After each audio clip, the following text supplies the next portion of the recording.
Y ya vamos a entrar. Muy buen día a todos los seguidores de Proceso Digital y Departamento 19. Gracias por acompañarnos en este día de elecciones primarias. Nos acompaña en nuestra sala virtual el abogado Héctor Soto, analista en política. Buenas tardes, abogado, ¿cómo está? Muy bien, Lilian, un cordial saludo a usted y a toda la audiencia de Proceso Digital y Departamento 19. Gracias, abogado, por acompañarnos este mediodía. Bueno, usted ya ha estado en el análisis previo, todo el ambiente electoral. De hecho, ha tenido usted unos informes bastante amplios y buenos en relación a todo lo que ha sido el proceso electoral. Ahora, ya en el día D que nos encontramos. ¿Cuál es su primer análisis de este día en relación a todos estos impases que ya hemos tenido, abogado? Por ejemplo, el retraso en la apertura de los centros de votación, la falta de conformación de las juntas receptoras de votos, incluso 4 horas después, centros de votación sin aperturarse. Sí, efectivamente, estas son unas elecciones primarias atípicas y creo que hay dos elementos que le dan mucha fuerza a esa sensación de rareza. Primero, estamos frente a unas elecciones con un estado de ánimo y digamos, un interés inusitado y que pareciera que estuviéramos en presencia de unas elecciones generales. Realmente hay mucho interés de la ciudadanía por poder participar, por poder ir a las urnas. Creo que eso es un elemento relevante y que, digamos, habla muy bien del estado de nuestra democracia y de la confianza que todavía los hondureños tienen en ella. Y por el otro lado, que también llama la atención, es que estamos en unas elecciones donde desafortunadamente es la crisis, es la sorpresa, es el cambio en las reglas del juego, es la sensación de improvisación que está marcando y de alguna manera empañando el proceso electoral. Como usted lo menciona, hubo juntas receptoras de votos que no pudieron abrirse, particularmente en Tegucigalpa y algunas en San Pedro Sula. Pareciera que la sensación alrededor del voto rural motivó a que se garantizara mucho la logística en la Honduras profunda, pero creo que descuidamos las grandes ciudades. No hay que olvidar que Tegucigalpa, el Distrito Central, es el municipio más grande con la mayor carga electoral, que supera los 800,000 electores. Y desafortunadamente pareciera que en las elecciones pasadas el gran actor fue el voto rural y en estas primarias pareciera que va a ser el voto urbano. Realmente hay mucha expectativa por lo que va a pasar en Tegucigalpa y hay que decirlo, hay casi 25,000 juntas receptoras de voto, hubo dificultad con 300 de ellas, esas 300 la mayoría un poco más en Tegucigalpa. Entonces creo que esto es un elemento que afecta a todos los partidos, porque no estamos hablando de un elemento que impactó en un partido y en el resto no, está impactando a todos por igual. Pero hay que advertir, Lilian, que hay partidos donde la disputa por la candidatura presidencial es mucho más competitiva que otros. Creo que esos partidos son los que más se están viendo afectados con este elemento. Y en el caso de Francisco Morazán, creo que la conformación de los 23 diputados de cada partido va a ser un elemento verdaderamente problemático. Hay que recordar que en las elecciones primarias los candidatos a diputados se escogen por mayoría, no por cociente, con cuota JAR como se hace en las generales. Así que aquí un candidato a diputado que obtuvo 10 votos más que otro, ese es el que queda electo. 300 juntas receptoras de votos que no se abren a tiempo sí pueden marcar una diferencia al momento de configurar el Congreso. Creo que eso es un poco la sensación inicial que deja esto. Esto también genera cierta opacidad, genera cierto olvido a la ya polémica situación con la biometría, que incluso uno de los precandidatos presidenciales dijo que tuvo que presentar su huella 3 veces porque eso no se registraba. Así que la biometría como problema no ha desaparecido, solamente se ha opacado por la demora tardía de las juntas receptoras de votos. Pero bueno, llegamos a unas primarias con dificultades de biometría en el inicio de la jornada. con dificultades de juntas receptoras de votos en el desarrollo de la jornada y esperaremos al cierre con el tema del TREP, porque aquí hay que señalar algo importante. La biometría, hay una curva de aprendizaje, eso es nuevo en las primarias, pero abrir urnas o abrir juntas receptoras de votos, eso es algo que el país ha venido haciendo cotidianamente desde el 82, así que creo que eso es un punto negativo, un punto desafortunado en este proceso electoral. Ya había bastante incertidumbre, abogado, previo a las elecciones, incluso suspicacias con relación a lo de las Fuerzas Armadas, tomando en cuenta la posición de la precandidata presidencial de Libre. Y ahora con este impasse de la entrega de material electoral que debe hacerlo pues el encargado de la custodia y la entrega son las Fuerzas Armadas. Esto crea un poco más de desconfianza, como han visto ese punto de parte de la población. Sí, efectivamente, eso genera desconfianza. Hay que recordar que las Fuerzas Armadas en Honduras son una fuerza no beligerante, o sea, no deliberante, o sea, ellos no toman decisiones, las obedecen. Y creo que en este proceso electoral hay que entender que, si bien es cierto, hay operadores logísticos, hay operadores administrativos, también hay otras organizaciones que administran el proceso electoral como tal, y en este caso es el Consejo Nacional Electoral. Si hoy la discusión fuera alrededor de la justicia electoral, tendríamos que decir, aquí hay una situación con el Tribunal de Justicia Electoral. Si fuera un tema de financiamiento, diríamos que el responsable o el garante del proceso es la Unidad de Política Limpia. Acá hay un problema en el desarrollo de las elecciones y quien tendrá que responder por ello es justamente el Consejo Nacional Electoral.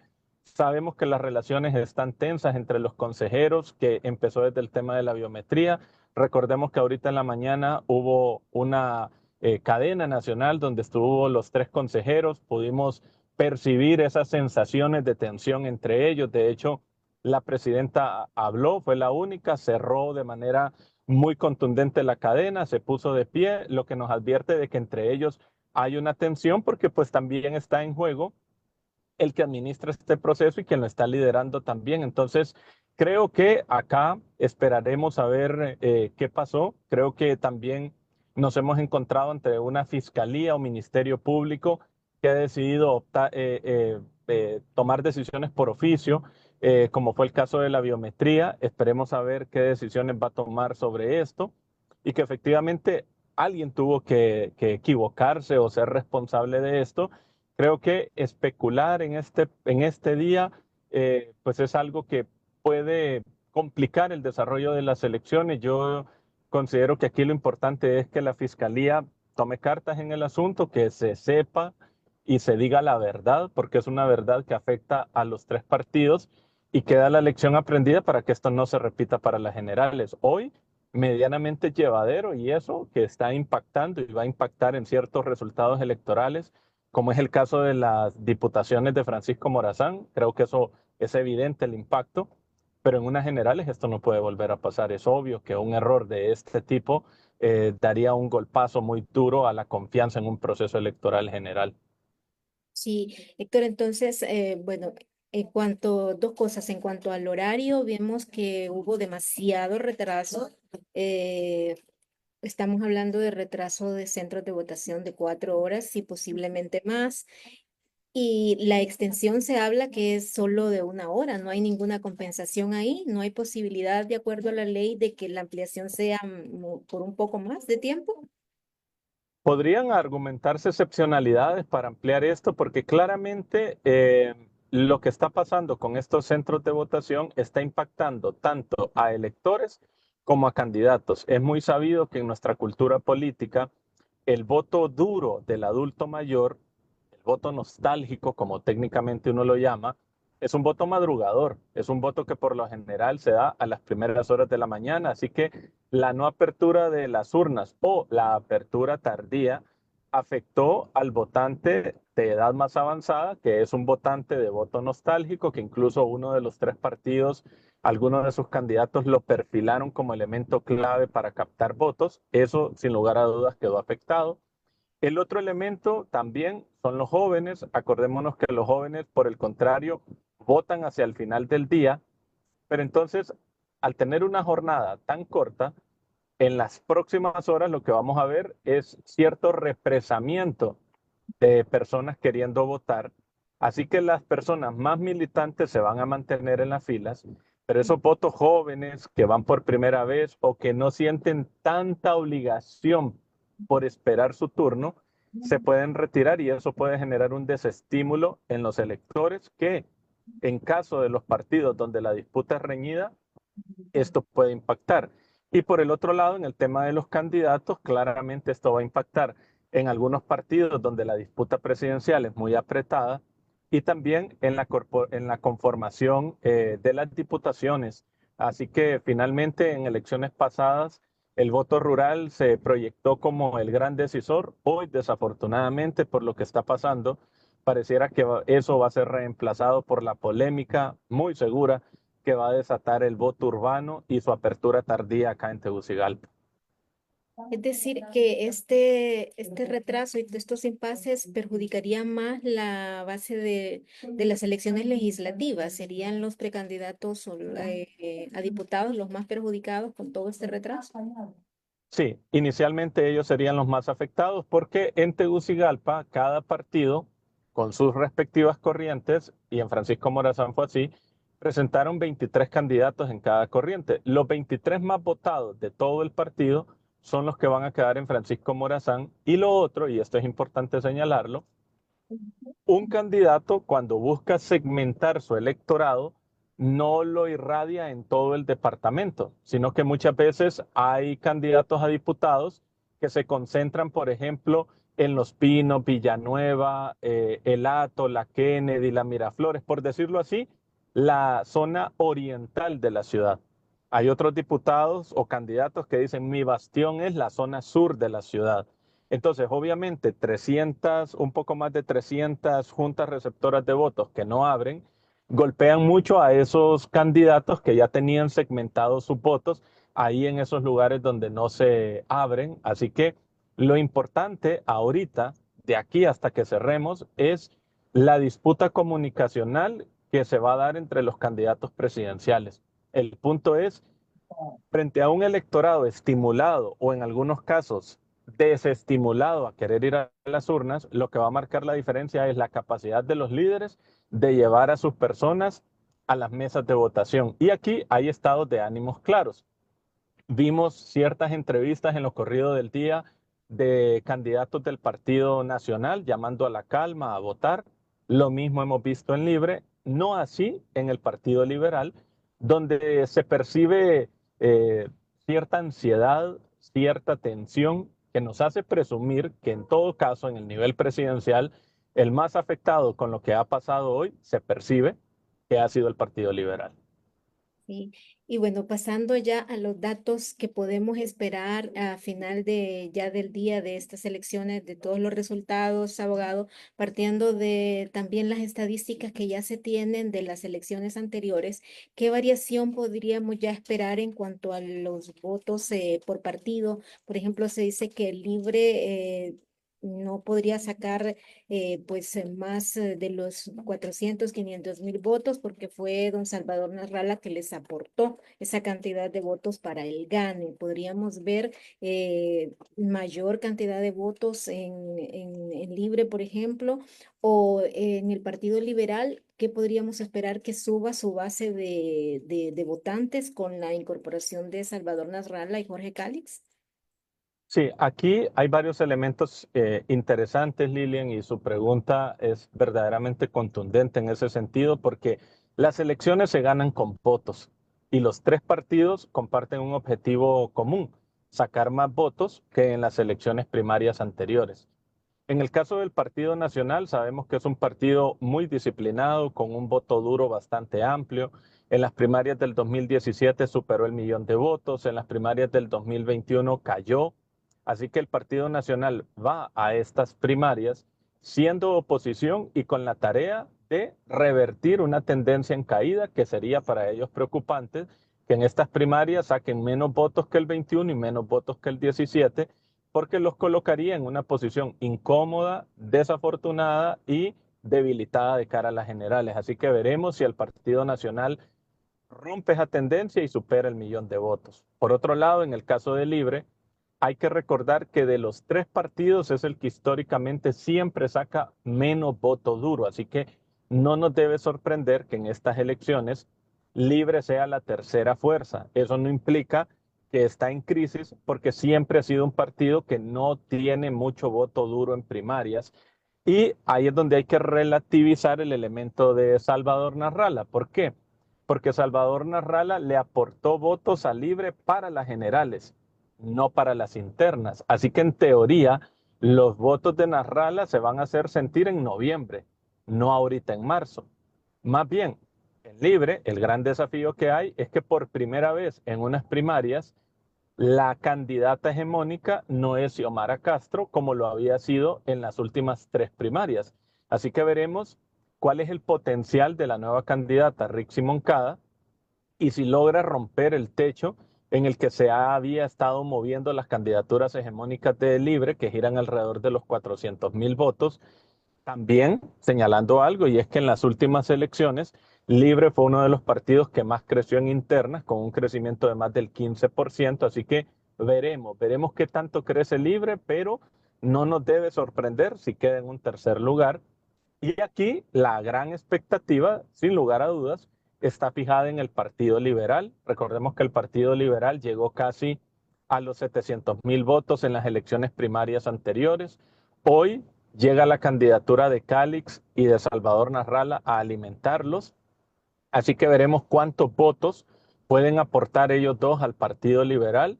Sin lugar a dudas, la expectativa es que va a ser el partido que más va a crecer.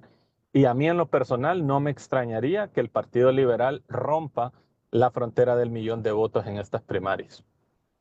Y en cuanto a precandidatos, tomando en cuenta los últimos acontecimientos en cuanto a este tipo de denuncias, vemos que el Partido Liberal hay un temor a que haya una ruptura luego de las primarias en los precandidatos, y se teme que no haya esa unión que el liberalismo está esperando al final.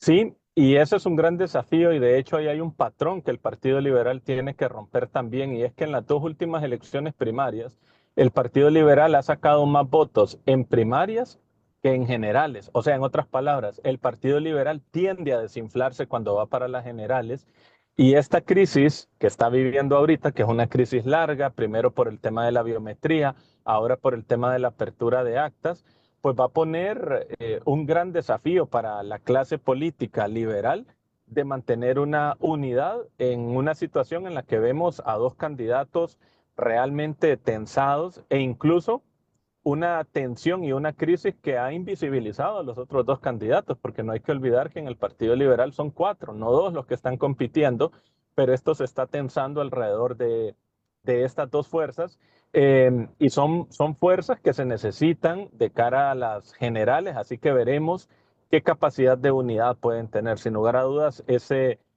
pareciera que en el Partido Liberal el desafío no es cuántos votos tiene, sino cuántos votos retiene después de estas primarias. Sí, abogado, y en cuanto a esta última decisión que también vimos que fue casi a última hora del CNE, en cuanto a no contabilizar las actas que vengan sin biometría, eso puede, qué tanto puede ser la afectación en los resultados? Tendremos que esperar a ver los reportes del CNE. Lo ideal es que esto sea un elemento menor, que realmente la voluntad política de los miembros de todas las mesas sean coincidentes en usar la biometría para que efectivamente podamos conocer hoy quién es el ganador o en todo caso, muy seguramente mañana en la madrugada. Eh, la biometría, sin lugar a dudas, va a jugar un papel clave, va a ser un elemento que va a pesar. Yo esperaría que se pueda tener esa voluntad para resolver esto y creo que, de nuevo, el impacto va a ser diferenciado. En aquellos partidos donde, independientemente del cargo de elección, la tendencia sea muy marcada, las actas que se retengan por dificultades con la biometría al final no van a pasar. O sea, pensemos en candidaturas donde alguien saca 60, 70% de los votos y el resto se distribuye eh, entre los demás candidatos, no hay duda quién gana. Creo que aquí lo problemático va a ser las diputaciones, porque es que los diputados muchas veces se escogen por diferencias de 100 votos y algunas alcaldías las más reñidas. Entonces creo que va a ser un elemento diferenciado. Hoy estamos enfocados en lo presidencial, pero realmente las biometrías donde va a impactar su ausencia o presencia va a ser justamente en los niveles de diputaciones y alcaldías donde éstas sean muy competitivas. Es que hay una duda porque bueno, algunos analistas coincidían previo que no se podía esperar, no se podía tener muchas expectativas en cuanto a la biometría, puesto que es un ensayo. Y bueno, y entonces ahora se dice que si las actas no cuentan con biometría, no van a ser pues contabilizadas, pero sí se entiende que al final ya hasta que vengan de forma física, ¿no? Correcto, y hay que decirlo, la biometría es un elemento nuevo que le da mayor base y piso tecnológico a las elecciones, que disuade ciertos elementos del fraude, pero que no lo eliminan. Acordémonos que anteriormente en Honduras la biometría no se usaba o no existía y aún hubo prácticas de fraude y que distorsionaban el comportamiento real de los votos. Entonces, porque la biometría esté, no implica que el fraude se eliminó. Se atenuó, se redujo o se intenta reducir, pero no se elimina. Entonces, creo que en el tema de la biometría tenemos que ser positivos en que contribuye a una mayor probidad, a una mayor transparencia, pero no resuelve el problema del fraude. Ahora, acá la discusión es una tensión entre transparencia y legalidad y otra discusión alrededor de la legitimidad. ¿Por qué? Porque si estas elecciones se van perfilando muy cerradas y la biometría retiene una cantidad de actas lo suficientemente grandes como para generar dudas, corremos el riesgo que muchos candidatos se empiecen a declarar ganadores. Entonces, ya la discusión no va a ser quién ganó y quién perdió, sino quién mintió o quién no, y distorsionamos el proceso electoral. Sin lugar a dudas, todo apunta a que en esta noche muchos se van a declarar ganadores, la gran mayoría, y esto va a distorsionar el proceso. Entonces, le queremos dar transparencia, pero sacrificando un poco la confianza, la polarización y el estado de ánimo de los electores, porque esto va a generar fisuras cuando más de dos candidatos o al menos dos candidatos en disputa se declaren ganadores. Eso va a pasar esta noche. En cuanto al TREP, sí podemos tener mayores expectativas ya para ahorita estas elecciones primarias, de que funcione con mayor eficiencia. Pensaría que sí, pero tiene una limitante y es que hubo muchas juntas receptoras de votos que no abrieron a tiempo. Así que el TREP tiene el gran desafío de que cuando se den los resultados, el CNE, así tenga que esperar un poco, intente aportarle al país datos con tendencias claras, porque lo peor que nos puede pasar es en un escenario tan turbulento apresurarnos a exigir datos sin tendencias claras y que hoy el CNE diga, esta es la tendencia, y en un reporte una hora después nos diga, la tendencia cambió. Creo que eso sería desastroso. Yo haría una invitación a que mantengamos la pausa, a que seamos tolerantes con la espera, pero que el CNE aporte unos datos que proyecten tendencia y que construyan confianza, porque claramente hay una pérdida de confianza en este proceso electoral por lo que ha sucedido la semana previa y hoy, y creo que el TREP tiene que ser un elemento que revierte esa tendencia, no que la profundice. Se generó desconfianza con la biometría, se generó desconfianza con la apertura de actas. El TREP tiene que hacer todo lo contrario, tiene que generar confianza, y esa confianza se puede dar si los datos que se presenten al país tengan tendencias claras donde se diga hay ganadores y claridad de quiénes son los que avanzan. Ahí va a estar el desafío del TREP. Sí, bueno, se dijo que 2 horas después de cerradas las urnas se va a dar el primer informe, pero ya a qué hora más o menos podríamos estar esperando ya resultados como un poco más contundentes, Sí, con pues sí todos los está, retrasos que hemos tenido. claro, si estamos hablando de que algunas urnas van a cerrar a las 6 de la tarde, estamos hablando de que transcribir, bueno, hacer el escrutinio y demás puede tomar unas 2, 3 horas. Y si el CNE hace una apuesta por presentar datos que ya muestran tendencia, y una tendencia podríamos especular que es confiable cuando tiene un escrutinio de más del 50%, yo creo que los resultados los vamos a tener más tardíos. Y creo que el elemento clave es la cadena nacional que se ha proyectado para las 2 de la mañana. La intención es empezar a mostrar resultados a las 8. Tengo ciertas dudas razonables de que difícilmente eso se logra. Quizás los datos que más le convienen al país será cuando esperemos un poco más que haya mayor actas escrutadas, y obviamente eso no va a pasar más temprano, va a pasar más tarde, quizás después de las 8 o 9. Esperemos, a ver, pero la meta ha sido las 8, pero con lo que estamos viendo puede ser un poco arriesgado presentar resultados a las 8 cuando todavía hay mesas que estarán cerrando de manera tardía, y eso se puede prestar a confusión y duda. Con toda esta incertidumbre que se ha dado en el proceso, ¿qué papel deberá jugar ahorita ya próximo el TJE? Creo que va a tener un trabajo bastante fuerte, muy exigente sin lugar a dudas, porque lo que hablábamos, Lilian, todos se van a declarar ganadores, así que todos van a tener dudas razonables para exigir reconteos, reposiciones de votos, incluso habrán algunos que hasta argumentarán que las elecciones se repitan. Entonces creo que para el TJE se viene un proceso bastante exigente. Desafortunadamente su presupuesto llegó tardío, es un poco menos de 40 millones que creo que se van a quedar cortos y rebasados para la infinidad de demanda de trabajo que se viene alrededor de los reclamos, demandas, denuncias que va a hacer y que va a venir de todos los partidos, porque insistimos, esto que está pasando afecta a todos los partidos. Las intensidades pueden cambiar, pero todos se van a sentir afectados, así que creo que el TJE va a quedar rebasado en esta tarea.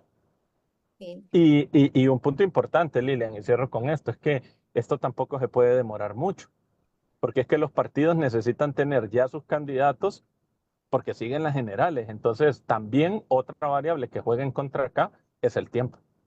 Sí. Finalmente, abogado Soto, ¿cuál es el llamado pues a la población y incluyendo a todos los actores políticos en lo que resta de la jornada del proceso electoral? Sí, yo creo que es importante recordar que hay políticos buenos y políticos malos en todos los partidos. No importa si usted es del Partido Liberal, del Partido Nacional, del Partido Libertad y Refundación, salga a escoger a los mejores candidatos, indistintamente del partido que sea. Recordemos que desde el 82 a la fecha, el presidente o presidenta del país ha salido de estos tres partidos. Recordemos que más del 90% de los diputados del Congreso Nacional salen de estos tres partidos. Recordemos que casi la totalidad de los alcaldes y alcaldesas en el país salen de estos tres partidos. Así que el poder y la confianza que se le otorgue a los que avancen a las generales tiene que ser siempre procurando que avancen los mejores. Así que hay que salir a votar, no importa el partido, que todos vayan a las urnas. Muchísimas gracias, abogado Soto, por habernos acompañado este mediodía, esta tarde, aquí en Proceso Digital. Y bueno, a todos nuestros seguidores les invitamos, pues, como bien lo decía el abogado Soto, a cumplir con este deber ciudadano y exigir, pues, este derecho también de ejercer el sufragio. A todos muy buenas tardes y que el proceso de elecciones primarias siga desarrollándose en paz y tranquilidad. Buenas tardes.